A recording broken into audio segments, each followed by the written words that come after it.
everyone, good afternoon. So for today's video is we will be discussing about master management here in Chata. Ano po? So about rules and duty or responsibility ng ating mga master. Ano po?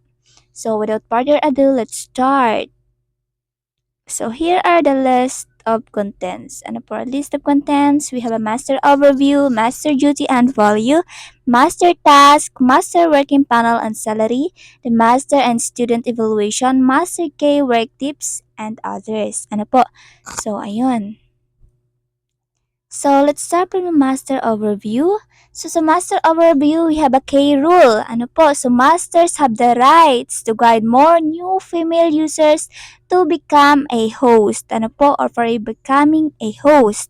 And help them finishing task and you can get master rewards. Ano po? So, si master is meron po siyang karapatan. Ano po? Meron siyang rights para mag-invite and mag-guide ng maraming new female users para maging host. Ano po, pwede siyang mag-guide, mag-train ng maraming female or mga bagong female users. Again, female users. When we say female, babae na users. Ano po, para maging host and tulungan sila na magawa or matapos yung mga task nila. And of course, kapag natapos nila yung mga task nila, then you can get a master rewards. Ano po, kasi ikaw yung master nila and ikaw yung nagturo sa kanila. Ano po? So, ayan. So, wala siyang pagkakaiba sa agent. Kasi 'di ba as an agent, same lang siya. Master and agent are the same. Ano po? So, si agent nagre-recruit din, but the agent is recruiting outside the platform. While yung master na tinatawag natin is sila yung magre-recruit sa loob. Ano po, yung mga nakapasok na. So, yun yung kaibahan. Pero yung rule nila is pareho. Parehong tuturuan muna nila, ititrain muna yung mga host nila or yung mga female user nila or yung estudyante nila para matuto. Ano po? Ayan. So, here next is the master value. Ano po? So, dapat ito yung value ng ating mga master. Ano po? So, to be a master in Chata, you must approve the value of the master. So, dapat meron ka nito. Ano po? Nitong mga value na to. So, the first value is the positive attitude. So, very important ang positive attitude para hindi din mega pati yung mga host nyo. Ano po? So, number 1, dapat itong tatlong ito ha, hindi lang ito. So, dapat positibo ka. Positive leader ka para maging positive din yung mga student mo. Kasi kung nega ka, syempre kapag nega na yung host mo, imbis na maging positive ka para i-comport siya, para mas matuto siya, para mag-grind pa siya, hindi. Kasi nagmega ka na din. So, dapat malakas ay yung positive. Dapat palaging positive yung iniisip mo, positive ka na matututo yung mga estudyante mo, positive ka na kahit na mahirap, na nahihirapan sila is matuturuan mo sila na mapapagraduate mo sila. Ano po? So, dapat ikaw yung may pangunahing positive attitude value. Ano po? And spirit of cooperation. Dapat nahihikayat mo sila na makipag-cooperate sa'yo. Ano po? So, yun, spirit of cooperation. Hindi pwede na hindi sila nakikipag-cooperate kasi syempre kung hindi sila nakikipag-cooperate sa'yo, so wala kang spirit of cooperation and or also hindi mo din sila kumbaga napapakinggan or yung palaging side mo na lang yung gusto mong masunod, hindi mo sila napapakinggan yung side nila. Ano po? So, iwasan natin yun. So, make sure na yung spirit of cooperation na tinatawag natin is para kayong magkaibigan na pareho kayong pinapakinggan yung bawat isa. Ano po? And then, para mas maging okay din yung flow. So, naiintindihan mo siya, naiintindihan ka niya. Ano po? So, yun. Naiintindihan mo kung saan sila nahihirapan. And then, ikaw naman, dahil positibo ka, so, tuturuan mo sila kung paano malagpasan yung kung saan sila nahihirapan. Ano po? So, yun. So, kailangan may spirit of cooperation para nakikipag-cooperate sila and para maganda yung flow. Ano po? And para matuto din talaga sila. Ano po? So, make sure that. Ayan. Pero, yun nga, wag naman na ikaw na lang palagi. Of course, ikaw yung masusunod, but also take time to listen. to them. And of course, trust. Dapat pagkatiwalaan kanila and pagkatiwalaan mo din sila. Ano po? So ito, kumbaga dito sa spirit of cooperation and trust, dapat pareho kayo. Ikaw na master, dapat ikaw yung unang-una na meron nito. And then, danayin mo sila na dapat magkaroon din sila ng spirit of cooperation sa'yo as a master and trust sa'yo or tiwala sa'yo as a master. Ano po? So, yan. So, dapat yung tatlo na yan yung palaging nagsasama-sama. Hindi pwedeng magkahiwalay. Ano po? Kasi kapag yan, nagawa nyo yung positive attitude, spirit of cooperation, trust, believe me, you will become a successful master. Ano po? So, ikaw talaga yung real master kapag nagagawa mo yan, nagagawa mong positibo palagi yung iniisip ng mga estudyante mo, tapos nakikipag-cooperate silang lahat, and may tiwala sila sa'yo. Ano po? So, I salute you. And a master duty, eto naman. Ano po? So, of course, kung alam mo na meron ka nito, so you can proceed here. Ayan, so, master duty. So, yung master duty natin, as a master, one must know their duties really well. So, dapat alam na alam niyo po to. Ano po? So, number 1 is assist students finish their task and train students well. Of course, dapat i-assist nyo yung mga estudyante nyo na matapos yung mga task nila.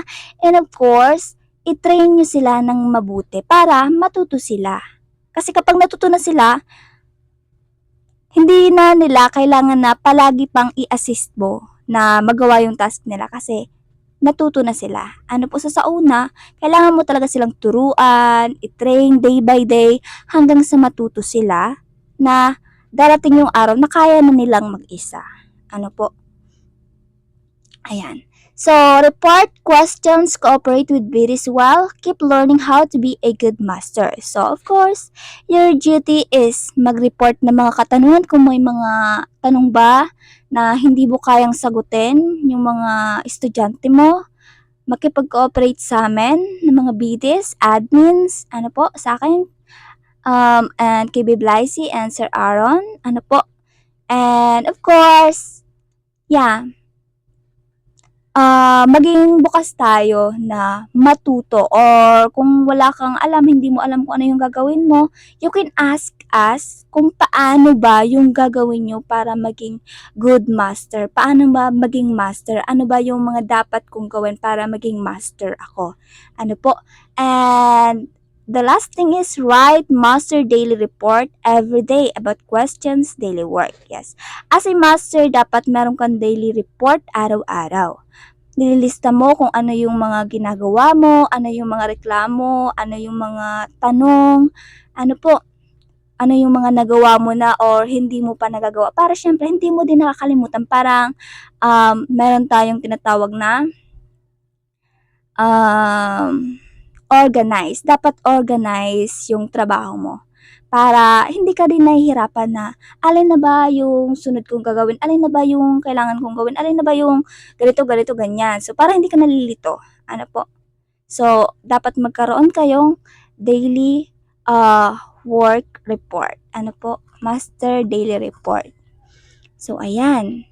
So, sa master task naman, so ayan yung master duty. Duty nyo po yan na.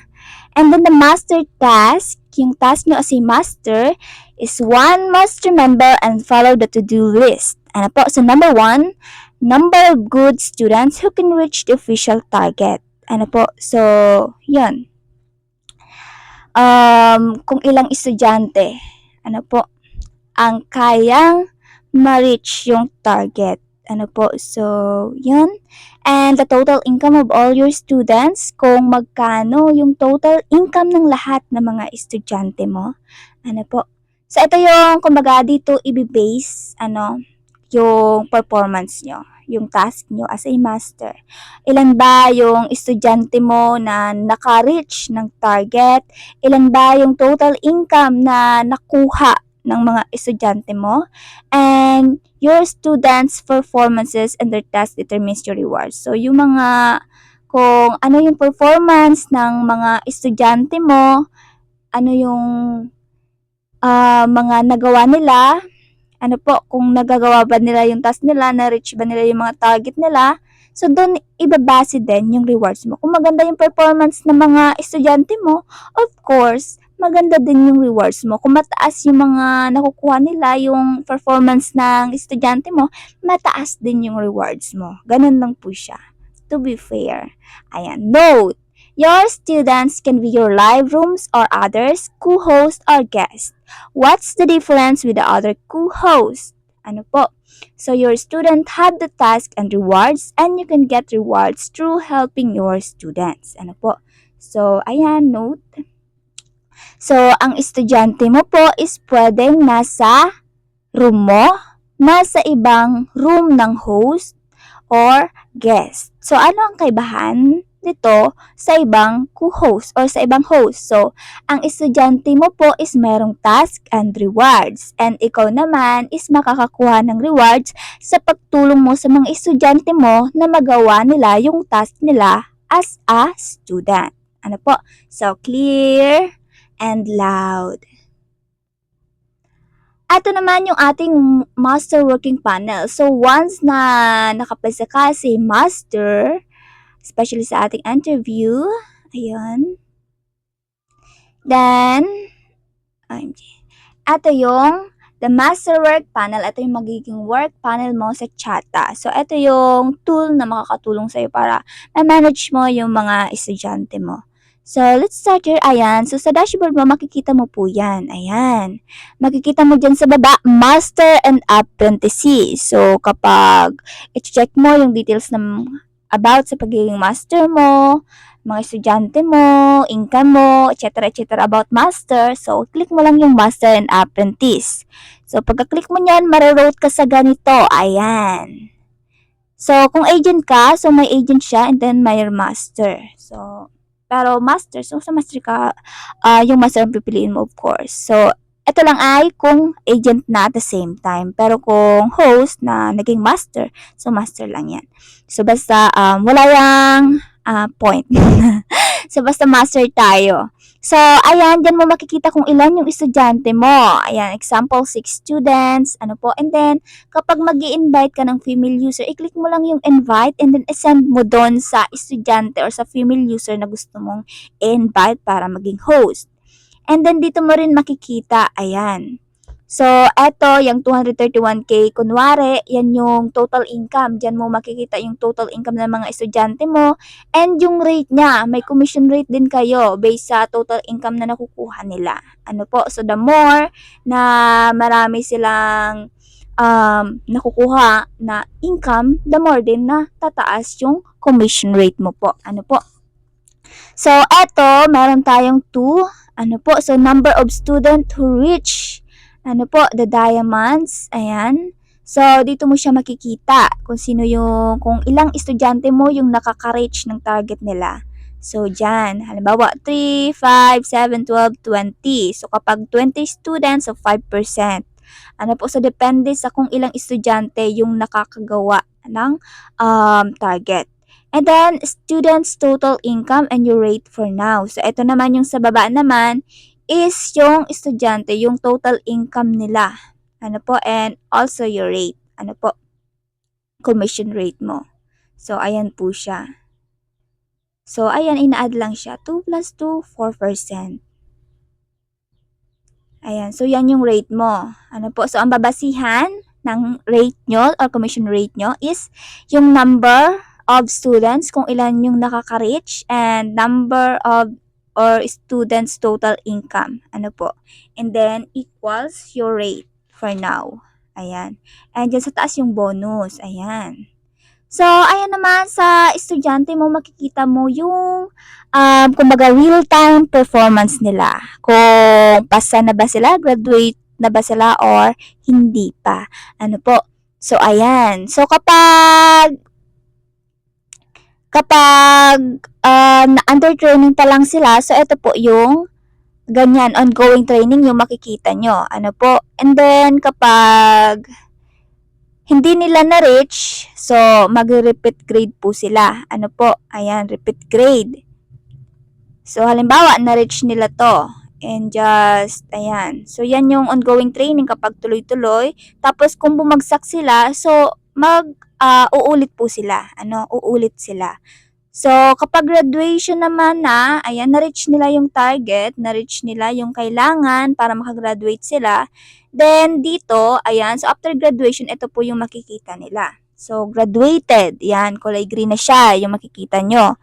And then, dyan nyo nun makikita yung real-time performance nila kahit na graduated na sila. Ano po? So, dito naman makikita nyo kung sino yung nag-accept or hindi nag-accept. Ano po, or waiting to be accept ng mga ini-invite nyong new female guest. Ano po? So, kapag mag-invite kayo, ayan, so isi-search nyo lang dito yung ID ng female guest na invite nyo and then search and then click to invite. Ano po? So, yun. So, makikita nyo dyan kung pending ba, waiting para i-accept niya, kung na-accept niya na ba, accepted, or tinanggihan niya, refuse. Ano po? So, ayan. So, dito paalala. Ayan. So, makikita nyo yung kapag sinearch, nilagay nyo yung ID, tapos sinearch nyo, lalabas siya, and then makikita nyo yung invite, i-click nyo yung invite. And then, note, you can only invite female guests. No host and male guests are allowed. Ano po? So, malinaw na makakapag-invite lang po kayo ng mga female guest or female user. Hindi kayo pwede mag-invite ng host and ng mga lalaking guest. Ano po? So, clear and loud.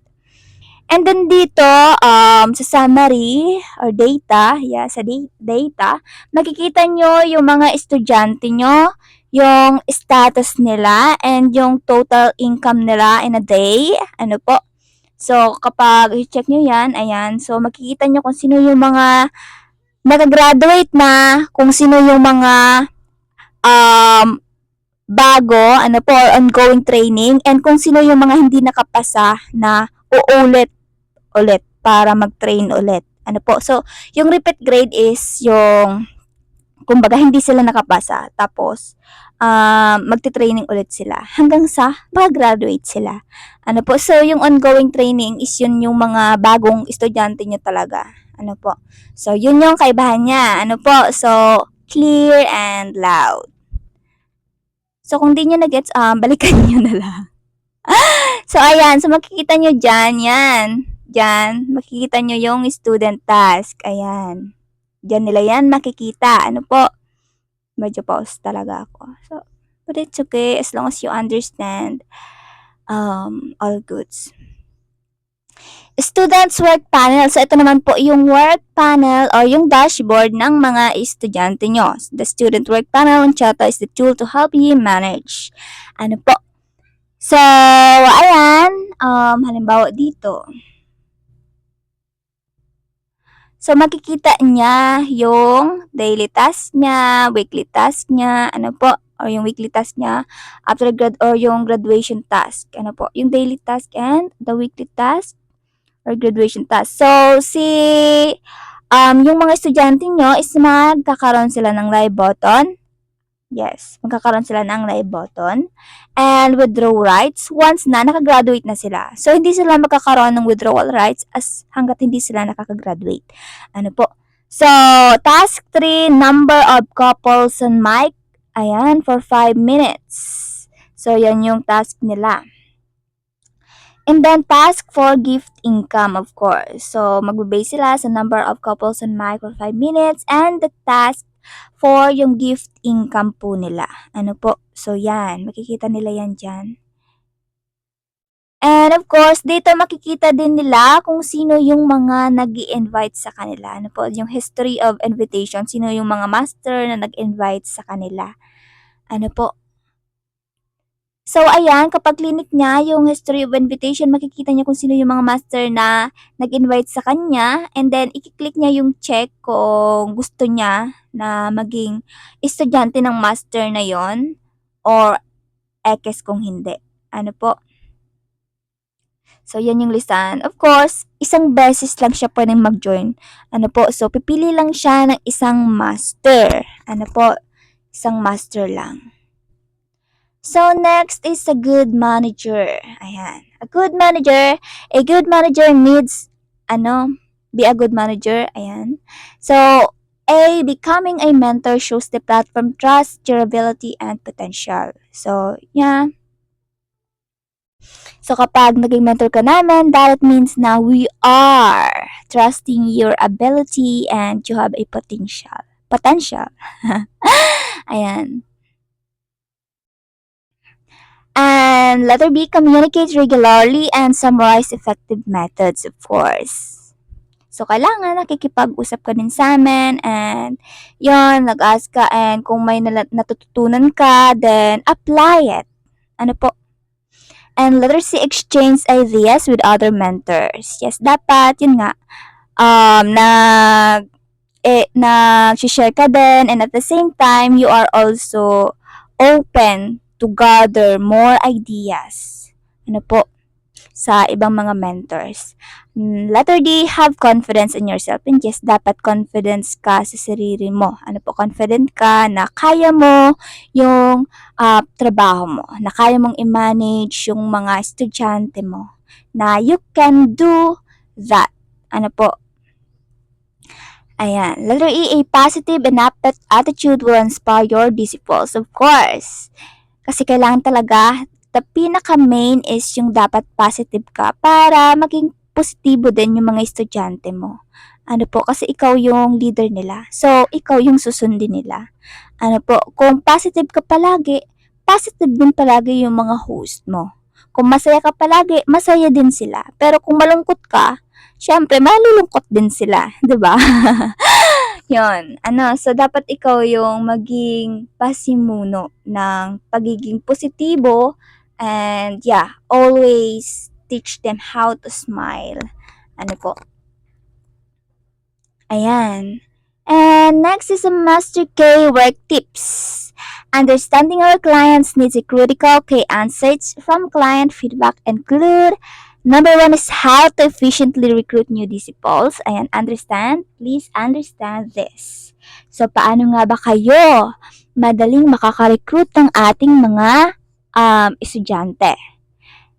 Letter A, message 20 female users with a new tag daily offering a sincere invitation. So, of course, mag-message kayo i-message nyo yung 20 female users na meron mga new tag araw-araw or daily. And kapag mag-invite kayo, dapat sincere. Yeah, huwag yung puros invite. So, ask mo din kung gusto niya ba, interested ba siya. So, andito pala siya. Letter B, ask if they are interested in becoming a streamer to earn money. So, ayan, tatanungin niyo siya kung interested ka ba na maging streamers para kumita dito kay Chata. Ayan. So, if you're interested, then pwede kitang maging estudyante at turuan kung paano. Ayan. So, basta sundin mo lang ako. Ganun. Ayan. So, letter C, showcase your achievements to attract them, showing you're a great mentor. Of course, dapat ipakita mo yung mga achievements mo para ma-attract sila.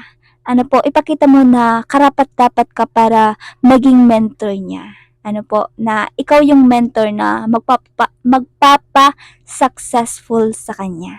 Ano po, na magbibigay sa kanya ng earnings.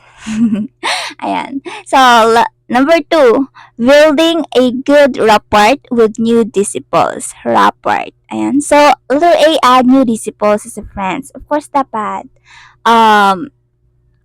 i-add nyo yung mga new student nyo as friends. Dapat friends kayo. And also, hindi lang friends na friends, but the real friends. Be genuine. Dapat maging totoo tayo as always. Ano po, para maging totoo din sila sa atin. Kasi alam mo na yun sa sarili mo, once you're fake, then expect that everyone's around you are fake. Grabe. Pero, true. So, be real. Ano po, maging totoo. So, letter B, understand them. Of course, intindihin mo sila. Are they interested in becoming a host to earn more money? What's their free time? This help assess if they are suitable to be a host. Ano po? So, intindihin mo muna sila. Interviewin mo kung interested ba sila talaga para maging host at para kumita ng pera. Ano yung mga free time nila? Kaya ba nilang mag-work ng 4 hours? Kaya ba nila yung trabaho nyo as a host na katulad ng nakikita niya sa Chata? Ano po? Kasi doon yung malalaman kung suitable pa talaga siya or kaya niya ba talaga na maging host and kaya niya ba talaga na um, magbigay din sa'yo ng earnings as a master. Kasi syempre kung yung host na in-invite mo tapos hindi naman pala mag-work, hindi naman magsiseryoso sa training niya, sa mga tinuturo mo, it's a waste of time for you. So, you must be choose wisely. Ano po? So, interviewin nyo, alamin nyo muna, wag yung invite kayo ng invite kasi at last, kayo din yung mahihirapan. Ano po? Ayan. So, tingnan nyo yung ability niya. And of course, the time. Kasi time is very important. So, letter C is set expectations. Agree on communication frequency and how you'll help ensuring smooth cooperation. Ano po? So, dapat, willing ka na makipag-usap sa kanila and truan sila. Ano po? And willing ka talaga na tulungan sila para matuto. And dapat, i-ensure mo na talagang nakikipag-cooperate sila. Ano po, kasi at first pa lang naman, malalaman mo na yan kung makikipag-cooperate ba sila or hindi. Kasi the time pa lang na magtatanong ka sa kanila, maglalaan na sila ng oras kung talagang interested sila na makipag-cooperate sa'yo. Okay? Gets? Number 3. The first 3 days with the new disciples are crucial. Ano po, so napakahalaga ng unang 3 araw nila as a student. So, dapat doon hindi ka mawala. Char. So, hindi. Importante talaga yon. Kasi, yun yung pinaka-importante talaga. So, number 1, get them. Ano po? Get them to complete task early, longer delays, reduce enthusiasm. Ano po? So, kailangan, turuan mo sila. Ano po? Na, matuto agad and makumpleto agad yung task nila as early as possible. Para syempre, hindi ka nahihirapan din. Ano po? And para less stress. Ano po? So, number 2, communicate daily with new disciples in the first 3 days. So, ito yung tinatawag natin na follow-up, of course. Yung parang, the first, yung interview today, and then start work tomorrow, and then start ng pag-work nila, doon i-follow up mo sila. Kumusta yung trabaho mo? Natapos mo ba yung task mo? Ganito, ganyan. Ano yung mga na-face mong problem? Ano yung mga sa tingin mo na nahihirapan ka? Ano? So, ganon. Ano po? So, yung follow-up, para alam mo, kumbaga, yung first 3 days kasi is very importante kapag nagde-train ka sa kanila kasi yun din yung magiging paraan nila kapag regular na or mag-isa na lang sila. So, halimbawa, nakapasa sila dun sa 3 days na yun. So, they will always apply what you tell to them. Kung ano yung mga tinuturo mo sa kanila. Ano po?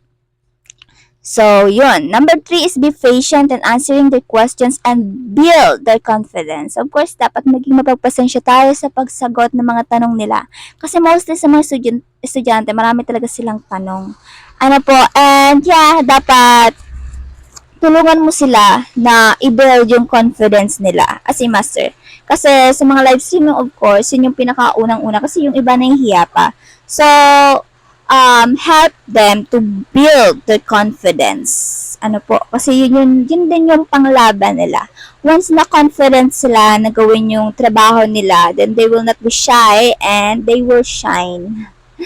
Ayan. So, yun yung magpapashine sa kanila. So, Master K work tips. Ano po? So, understanding our client's needs is critical. Okay, answers from client feedback include, number 4 is how to efficiently manage 20 students. So, paano mo nga ba mamamanage yung 20 students mo nang hindi ka nahihirapan? Ano po? A. Choose potential disciples, those with more time and strong earning intent. So, dapat piliin mo yung may mga potential na estudyante. Kung sino yung maraming oras and kayang mag-earn talaga. Ano po? Yung nakikita mo na kaya niya talaga. Na may abilidad siya para maging host. Ano po? So, letter B, provide warmth and communication during recruitment to build rapport. Ano po? So, of course, mag-provide ka na kailangan na feel nila na belong talaga sila. Ano po? Ano po? ano po? Para ma-feel nila na okay ka, para nakikipag-cooperate sila sa'yo, para alam nila na ganun ka. Kasi the first day na kumbaga na-welcome mo sila, na nakikipag-usap pa sila sa kanila, friendly ka makipag-usap sa kanila during the recruitment, mafe-feel nila na ganun ka din maging teacher sa kanila. So, yung way mo ng first approach sa kanila, yun yung tatatak sa isipan nila na you are that kind of master. So, that's it. Letter C, create a disciples group. So, gumawa ka ng grupo. Ayan, of course, dapat kapag may magaling kang host, i-share mo doon. So, i-praise mo sila. Yes, para mas ganahan sila. And share success stories as examples, of course. Dapat mag-share ka para mas ma-encourage sila na mag-work hard para magawa yung mga task nila and para maging successful streamers din talaga sila. So, lead by example. So, ikaw dapat yung maging example nila. Na ganyan kang host. Na doon ka nagsimula kaya ka naging master. So, letter E, set clear rules for your students. So, dapat meron ka ding rules para sa mga estudyante mo para hindi rin sila naguguluhan kung ano ba yung kailangan at hindi nila kailangan na gawin. And para smooth din, once you say na yun, isusundin nila kasi yun yung rules and alam nila. So, dapat malinaw din yung rules mo para sa mga estudyante mo. And number 5, how to help disciples complete tasks. So, paano mo sila tutulungan na makompleto yung mga task nila. So, letter A, ensure they understand the task. Of course, dapat ipaintindi mo.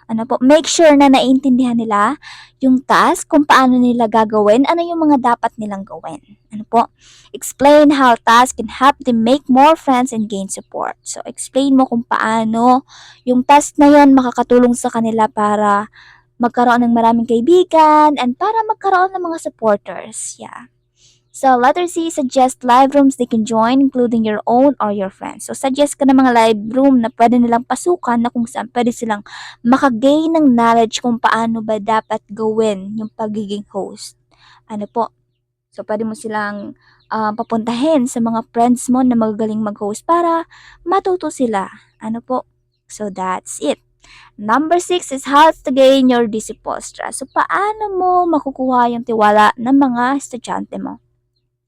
Number 1, show your impressive income. So, ipakita mo yung mataas na income mo para mas ma-encourage sila, para magtiwala sila na isa ka talagang magaling na master and host as well.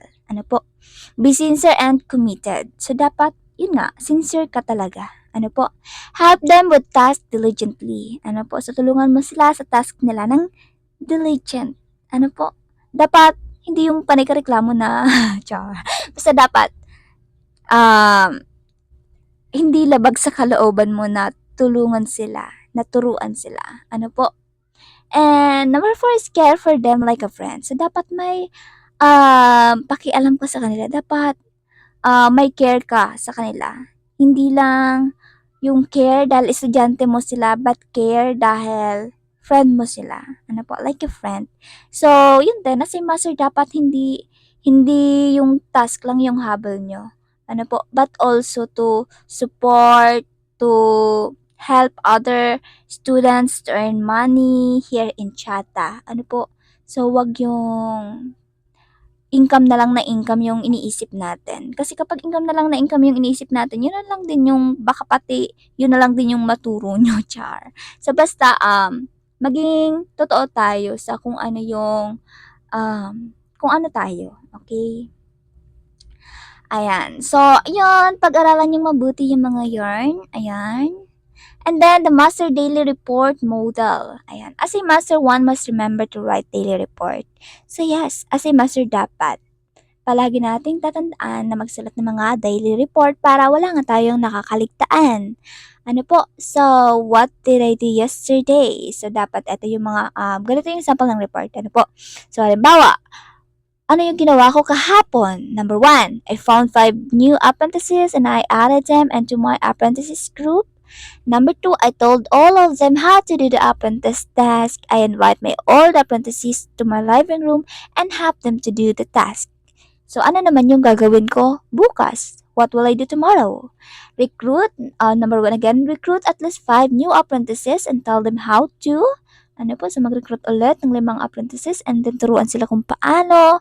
And then invite 7 apprentices to my living room to have them do the task. Ano po? So, ganun lang. Yung, kumbaga, daily report model para hindi kayo nahihirapan sa dapat organized din para hindi kayo nahirapan na ano ba yung gagawin ko ngayon, ano ba yung gagawin ko bukas, natapos ko na ba siya, yes or no, ano po. So note, the daily report will be issued the next day and daily in delays are allowed. So if you can send that the next day, you have to ask for leave.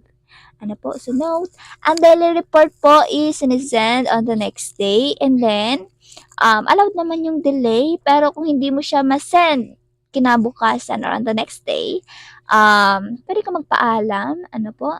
And kapag nakapagpaalam ka ng request or nakapag-request ka ng leave ng 3 beses is maalis ka na po. You will be eliminated once the number of leave requests exceed at 3 times. Ano po. So, ayan, BD to do sa amin na yan. So, ayan. So, master and student evaluation. So, each level of master means different welfare. Ano po? So, more graduation, more money. Of course, 100%. Kapag marami ka na pag-graduate, malaki din yung kikitain mo. Yeah. Higher level, higher salary. So, syempre, kung mataas na level yung narating mo, mas mataas din yung salary mo. And your strategic goal. So, ano yung nga ba yung goal mo? So, yan. So, ayan, that's all. Thank you so much. We are proud of you. Join and Masters family and excited about your future prospects. So, thank you so much. Ayan. So, remember, ano po, yung mga tinalakay natin today. So, that's it and thank you so much. Bye-bye.